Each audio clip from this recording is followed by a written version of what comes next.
Well, he's a cutie pie. I might put him in Potomac. Okay, yes. Yeah, he can come right on to Potomac. Oh.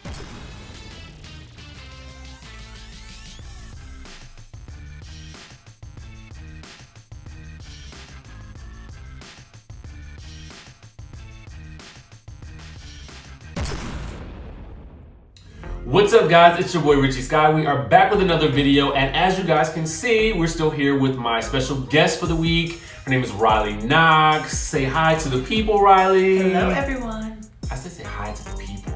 Hi, people. All right, so yesterday, thank you guys for the shout outs for my birthday. We definitely celebrated. I am slightly hungover today, but we are still here giving you guys the tea, the commentary, the gossip, the news, whatever you want to call it, okay? If you guys haven't subscribed to the channel, please do so and hit that notification button so that you don't miss out on a single bit of this. Now, of course, we're gonna get into some Real Housewives of Atlanta news today. We gotta talk about a beef brewing on the Real Housewives of Potomac that seemed to come out of nowhere. And then we're gonna be talking about the Real Housewives of Beverly Hills Reunion Part 1, which aired last night. So without further ado, let's get into it. Oh, wait a second, let me say this. One of the reasons why I feel like, I wanted to kind of bring guests on the channel, not only just because she's visiting, but also because it gives you guys a different perspective from some people in my life who I know love Housewives just as much as you guys do. So it's a fresh perspective because we talk about it all the time and we don't agree on anything about it. But that's what makes for such riveting conversations, right? Right. So first things first, we gotta talk about Kandi. Now, remember that interview that we played for you guys yesterday? Well, she actually said a lot more in the interview, but I thought, let's break it up. You know what I mean? So let's get into what she had to say about Nene and about Porsha. Tweet about Nene. Nene is hilarious. She's a hardworking woman, and she's a great businesswoman, and I love her go-getter attitude. Okay, that's something juicy about Nene. Something juicy. Not many people in the circle are on the same page with her, which is obvious. And I don't know if many of them are interested in fixing it. Ooh. Something sweet about Porsha. Porsha is gorgeous. Her baby is gorgeous. And she has great hair. Mm-hmm. Has great hair. She does. She has great hair. And she is fun. Mm-hmm. Yes. But I would say the salty side is she doesn't listen. She's before she, actually takes the time to hear what you gotta say, she jumps on the defensive. Okay. Been on the other side of that a lot. Of course. Okay, so first things first. Let's get into what she said about Nene. She said that Nene's funny, all that good stuff, which we already know. Yes. Nene is funny. Yes. She does seem like she would be fun to be around, fun to drink with.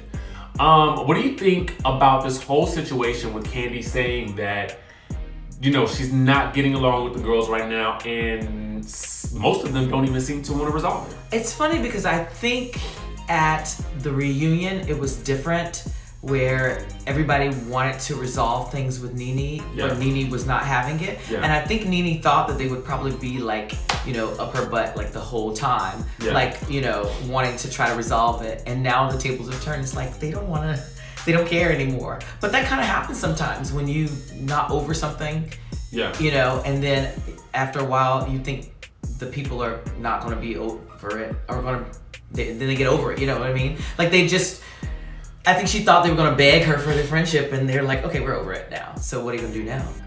So I think it's the same situation. I feel like what happened was the reunion happened, they taped it, and then so much happened after the reunion taping, with Porsha leaking Nene's text messages to her. Yes. And with Nene fat shaming her after her giving birth. I think everything that happened with Nene kind of dragging Cynthia on social media and in the media. And I think as a result of Eva's sort of beef with Nene at the reunion, I kind of feel like everybody is just like, no, we don't want to do this anymore. Yeah. You know, I think they're just kind of over her. Yeah, it's similar to and me. she probably really didn't see it coming. Like, she probably really thought that they would just be trying to kiss up to her and try to be her friend, and it's just And they said, no ma'am. Nope. No ma'am, Pam. Ooh, but you know what? It could also be the fact that she was like, oh, I know you guys want to argue with me because I'm the queen. You guys want to stay on the show. So maybe they're trying to show her, we don't need you to be relevant, or we don't need you to be on the show and to stay on the show. Maybe. Let me ask you a question though. Were you watching back in the day when for the 2 seasons that she wasn't on the show? I think it was like season 8. And she showed up at the end. Yeah, she showed up at the end, and then in season 9, she just wasn't there at all. Right. And then she came back for 10, her and Kim. What do you think about those 2 seasons? Do you think that they were good seasons? Those were the seasons with, what's her name? One was with Kim Fields. And also, oh God, what's her name escaping right now? Claudia. Oh yeah, Claudia was the season before she left though. So Claudia was like season 7. Oh, okay. Yeah. Okay. So do you think that the show... It was great because they had Phaedra still. Yes. Do you think that they needed her, or that they need her to make the show go forward at this point? I think we have a lot of strong personalities in Porsha, Kandi, and now Kenya. Right. That, I mean, without those strong personalities, probably we would miss Nene, but I don't think we miss Nene in this current cast.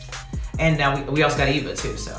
True. Yeah. So question, you live in DC. Yes. Have you been to Nene's new swag store in the National Harbor? I have not. I know some people who have been. Did they like it? Yeah. Okay, yeah. okay. And Monique went. You know, Monique's a friend from Potomac. Is a friend of mine. So she's been there, and it looks beautiful inside. Okay. I've heard people say it's kind of in an awkward place, like it's not in a place where you have to walk past it. Gotcha. And you kind of want foot traffic. So you may not see it. Yeah, but I mean, I think a lot of people know that it's there, so. Okay, okay. So let's move on to what Kandi said about Porsha. Now, everybody knows, yes, Porsha has great hair. Yes. It's a given. Hair. It's the best hair. Go naked. But, we had 2 different takeaways Kandi said about Porsha. What was your takeaway in terms of her saying that she doesn't listen? I thought she meant she doesn't listen when people are trying to explain or tell her something. She kind of just jumps on them before they're finished with what they're saying, or she's not listening to what they're saying, but she wants to get her point across. Okay. That's what I thought she said. Okay. What did you think? So you know what? I took away if she's saying that she doesn't listen, mostly because Porsha and Dennis have been in the news so heavily, and I didn't know if it was a callback to her saying, listen, I've tried to give you advice and you didn't want to listen. What you did was become defensive about your relationship, and now people are trying to tell you these things, because I have heard that Porsha's relationship and alleged infidelity, although it's been denied by Dennis, is going to be a major part of the storyline. So I don't know if she's referencing something that's happening currently, like she did with Nene, when she said that the ladies aren't really looking forward to trying to make amends with her. I didn't know if she was saying that maybe people are trying to tell her the same things this year that they were trying to tell her last year. Yeah, but Kandi doesn't strike me as a I told you so kind of person.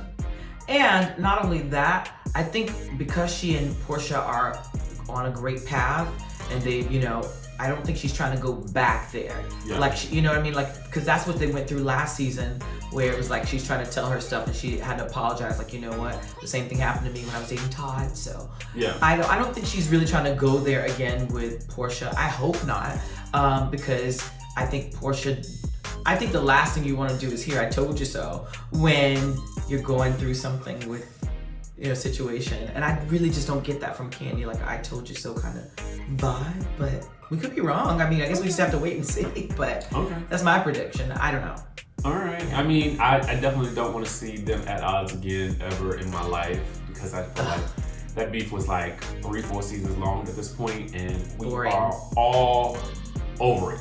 So make nice, y'all. Hopefully you guys don't have the same issues this season. Now let's stage dive right into some Real Housewives of Potomac news. Okay, so these Potomac girls are your girls. You know a lot of these people. You know what I'm saying? I've interviewed Candace and Giselle. Funny story, I had to interview Giselle from her house via Skype while she was in LA at the studio that I filmed at. It was so crazy. I was just literally there for her birthday, but Giselle was there and I did not want to miss out on the opportunity to interview her. So that's always fun. So guys, if you hear the intro to my videos, you will hear Giselle's voice saying, "Oh, he's a cutie." Right. So yes, she hates that. But I do, because while I am friends with 4 of the women from Potomac, Giselle is not one of them.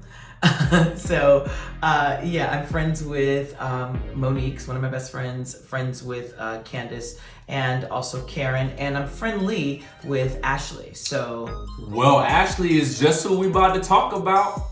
We're about to get into this, but I want to say a huge shout out to Karen Huger, because she did wish me happy birthday yesterday on Instagram. That was very, very sweet. Thank you so much, Karen. I'm not gonna go too hard on you and the struggle braids, because I actually love when people give love. Okay, so let's get into this Ashley and Katie news, because I didn't know that they had a beef going, because they seem to be very cool on the show, but lo and behold, things are not so cool online. Here is what Katie had to say about Ashley.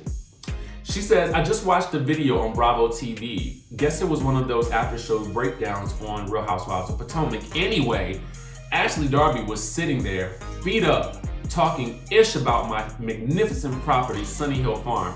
A property, by the way, that I bought at 27 for $1 million with my own hard-earned modeling money. None of which involved banging an 80-year-old. I've kept my mouth shut about her, but honestly, how can a woman who grew up in squalor, literally grew up on welfare and being kicked out of homes all her life, as Ashley Darby has said was her story, think that her crown fits well enough to talk ish about me and mine? I'm all for people having a comeuppance, but don't front like you're something that you are not. The abusive digs at other women just to cover for sexual misbehavior from your husband, the nastiness, the running for cover, using a pregnancy to shield yourself is not cool.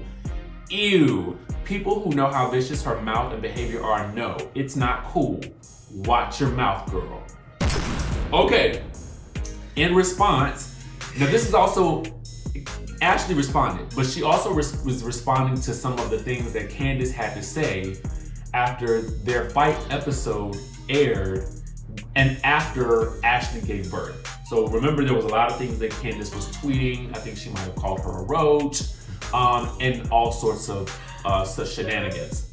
So this is what Ashley had to say in response. "Hello, my friends. This motherhood journey is the best feeling in the entire world.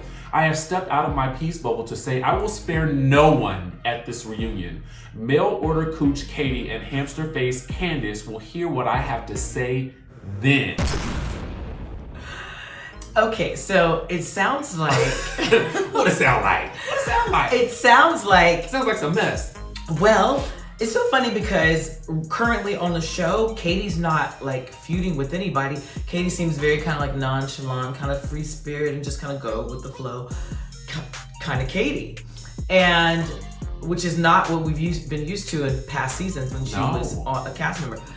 And it also seems like while Ashley is feeling so much love and so much zen, and I saw her on her page saying that she never thought she could love anything this much, you know, the baby. And it's like, I'm feeling great right now, but wait till the reunion, I got all of you. Like, I'm not holding back from anybody. It's gonna be old Ashley all over again. Well, here's the thing. Candace did not hold back anything. She didn't pull any punches on Instagram or Twitter last week at all. So I believe that she's gonna come to this reunion ready for Ashley. I think they are and like a fight, like a Katie. Holyfield fight. If Katie comes to the reunion, like I hope she does, Andy, don't miss out on this opportunity to make Katie a part of this mess that we got going on right now. But if Katie comes to the reunion, I feel like it's going to be Karen, Candace, Katie going after Ashley. Yeah, I think they're gonna be. I think they're definitely gonna be coming for her. Yeah. So Ashley, girl, you better get all the rest you can. Yeah, but she still has Giselle and Robin. Here's the thing. Listen, while I love Giselle and Robin, they're not gonna have her back like that. I don't think they are. Giselle Well, I think gonna have her Giselle's back like that. No, I definitely think Giselle's Giselle's gonna gonna sit back and just look at watch the it, reads like and watch like and a throw her tennis 2 match. cents in to make sure to keep the fun going. Exactly. And Rob is just gonna be sitting back laughing. I think she only has Monique as an ally right now. Yeah, I mean, honestly, Also, especially since Monique and Candace are currently beefing. Yeah, so how do you feel about that? Because they're both my friends. How do I feel about them beefing or about the situation? Like, it sucks that they're beefing. Really about the situation, I guess. I can see both sides. I can see, you know, Candace feeling ganged up on. Okay. But I absolutely see Monique's side of, like, you're starting a war on something that does not involve you. Like, this happened about something that had nothing to do with her. Like, Ashley didn't do something to her, you know what I mean? And she's trying to fight the battle of all the other women from the past seasons that she wasn't even on. Like, I think that's unfortunate. But I can see how she feels ganged up on, like she feels like nobody's in her corner, you know, and why people are going so easy on Ashley. Okay. Well, we'll just have to find out how all this plays out. Right now, I want to talk about the Real Housewives of Beverly Hills real quick because we're going into the reunion. First episode, part 1 aired last night. What are your thoughts about this reunion so far? Don't go into anything else. Okay, it's off to a very sweet, slow start. Like, you know, because all those women, the 6 women that are on the couch, all get along with each other and love each other. And even at the end of the season, they had their little moment. There's no one feuding amongst those 6. They had their issues, but they all resolved them. Fake and phony. And then, towards the end, enters Camille. Listen, that's all I was waiting for. I didn't need to hear nothing about Lisa Vanderpump not being there. It's obvious. I don't care. Ooh, but don't you think that without Camille, what would they have to talk? They would have to talk about Lisa Vanderpump without her there, and it would be the most boring reunion ever. Nothing. It didn't even get spicy until Camille showed up, to be very honest with you. So I just felt like... The season or the reunion? Both. Both. I mean, at the end of the day, listen, I don't have no gripe against most of the ladies. I do find Dorit to be a tad bit phony because I just feel like all of your news is already out there. Let's not act like what Camille said is a big surprise to any of us. We actually saw, when they were in the Bahamas, when they were filming it, there was already footage online with this lady chasing after Dorit, asking for her money back because of some investment she had made with her.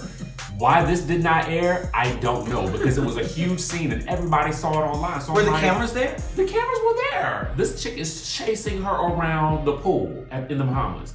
So Dorit was actually on Watch What Happens Live last night, and I know that you saw some of the clips as well, but she was basically saying that when Andy asked her about the lawsuit with Beverly Beach, or no, he asked her about her accounts being frozen, she really didn't. She gave the most vague answer. She said no, it was not true, but it was true. Well, she said she froze. She had taken the money out of that account and closed that account out, and something with the judge. So crafty. Yeah, but she said, basically saying she froze the account, basically. Like, she stopped it. And it had nothing to do with Beverly Beach, is what she said. I don't know. She said she couldn't talk about it a lot, but then she did talk about it. So. See, to me, this just screams something in the milk ain't clean. And I feel like that's my biggest issue with Dorit. Great, you're a fashionista. Great, I like it. Oh, because, you know, right after that, he asked her, who makes this dress? Bomb. You know what I'm saying? It's like, really, girl? Like, your accounts are being frozen. Everybody's talking about it online, but yet you're in a ball. Okay. Clearly, you got a great stylist. That's all we have to say about that, because we know that ain't paid for, most likely. That's but I also think, like, you just because your accounts are frozen doesn't mean you don't have other accounts or don't still have money. Well, even when people say they go bankrupt or when they're broke, they actually still broke by their standards. This is the thought, though. When you are in perceived financial difficulties, if there are creditors out there you don't want to look. Or lenders out there, you don't want to look like you are still living as lavishly. Because she could have, you know what I'm saying? But at the end of the day, it's like, okay, girl, you want to be fabulous? Go ahead and be fabulous. But the problem I have, which is essentially the problem I have with a lot of Beverly Hills, is that it comes across as not real. Yeah. You know what I'm saying? Sonia Morgan was being sued up and down New York and have no money for like 6-7 seasons. Right. Now she's out of it, but we saw her go through it, and I think honestly it actually made us like her more because it was we so saw real. her struggle through that. And I would like to see more of that type of situation. I don't see anybody in a bad situation. We have But all had also, financial like back to issues. Potomac, Robin went through the same thing. Robin is another good example of that, of someone who says, I'm just gonna be real about it. This is where we are and this is where we hope to get to. And I think you win more fans that way because people can identify with that type of we've all struggle. been through. Exactly. So, just my thought on this whole situation with Camille at the end. I can't tell if she was trying to shade Denise or not. It came across like some of the things that she was saying with regards to her divorce and Denise's divorce. They sounded shady. I think she tried to say, "Oh, I was married longer." No, this is actually what I want to say, and then we can jump off this. Thank you, Andy, for calling out Teddy Mellencamp. Basically, he told her, I like Teddy. You lied. But she owned it. She said, I'm taking accountability. Miss Queen of Accountability. She said, well, that's what I'm doing. I'm taking accountability for it. But my problem with her is that in those scenes, she was adamant that she doesn't lie. I never lied. But she in fact lied. So it's like, I would lie? She By lied leaving when out what she did? Yes, because she Said about acted mission. like she had nothing to do with any of that with them bringing the dog out. But it's like, lo and behold, girl, yeah, you did. So at the end of the day. But you know what I think her problem is we talked about this before. Teddy wants to seem perfect because she's accountable. But what the thing is we all are human. We all gonna fall short, and we're all gonna, do things and say things that we're gonna have to apologize for and take accountability for. And I think that's what her whole point was, is like, I'm taking accountability now. But I think when you hold yourself to and everyone else to that accountability and that standard, then that makes everybody else really want to nail you to the cross when they see you do something wrong. I have one thing to say about that. That's goodbye, Teddy. No, I love Teddy. I like Teddy there. So that's it for the review for Real Housewives of Beverly Hills. Really quickly, because we did see that this video came out last night. Tell me what you thought about the Beyonce video for Spirit. It did just drop yesterday. What are your thoughts about it? Did you like it? Are you in? Visually, the most beautiful video I think she has ever done. And I personally love outfit changes and costume changes and different looks. I hate when I see a video and somebody just has like 1 or 2 looks. This had 17. So that's amazing, and I think it was beautiful. The message behind it was also beautiful, and she's highlighting, African culture and the beauty of everything that's Africa. And I thought it was also kind of crazy that it was just a couple of days ago she was shooting that scene in the Grand Canyon, and now it's fully realized and beautiful there. Maybe that was the last piece of the puzzle. Well, somebody was saying that there were more videos to come from this upcoming compilation album that she's putting out, so maybe we'll be getting some more. Can I say Blue Ivy stole the show with her red hair? Oh yeah, she was that's so beautiful. Such a cute little kid. Yes.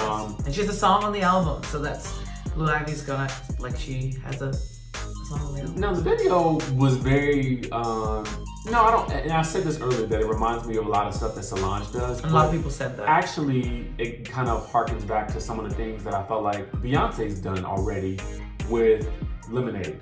Yes, absolutely. I felt some similarities there, and I'm liking the direction that she's taking her craft. Yeah. So I like that. Yeah. Tell the people where they can follow you. You can follow me on YouTube at Riley KNOXX. That's 2 X's. And also on Instagram, of course, at Riley KNOXX. And there you have it, folks. Be sure to subscribe to her channel. Be sure to subscribe to this one if you haven't already done so. Hit the notification bell button so you can get notified every time we release something new, because we're always going to be doing something fun on this channel. Also follow me on Instagram and Twitter at DJ Richie Scott. Email me for brand collaborations and for tips and for questions at richiescott@gmail.com. That's RICHIESKYE@gmail.com. And we will see you in the next video.